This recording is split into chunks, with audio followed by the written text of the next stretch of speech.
Këtë të hënë u organizua panajeri i Darësisë në njësinë administrative Ballagat, ku banorët e zonës prezantuan prodhimet e tyre në sheshin përpara shkollës së bashkuar Ballagat, nga fermerët e zonës deri te gatimet tradicionale dhe punimet artizanale të trashëguara në breza.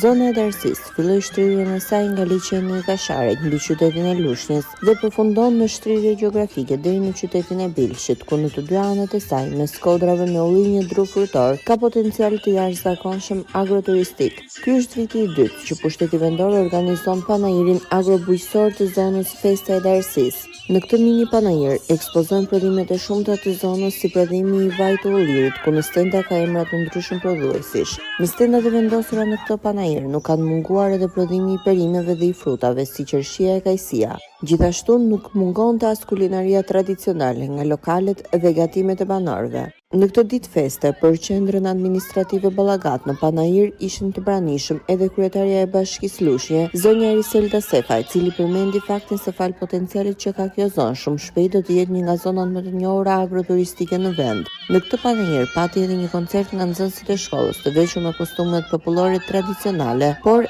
edhe nga orkestrina popullore e kësaj zone, duke i dhënë melodisë një bukuri hyjnore të zonës së Darësisë. Stendat u vizituan nga kryebashkiakia Sefa dhe drejtuesi i qendrës administrative Ballagat, e banorët të zonës e gjithashtu dhe nga nxënësit e shkollave. Në fund të aktivitetit, muzika popullore i bëri bashkë të gjithë, duke i dhënë festës panajirit atë çka zona e Darësisë feston në këtë panajir.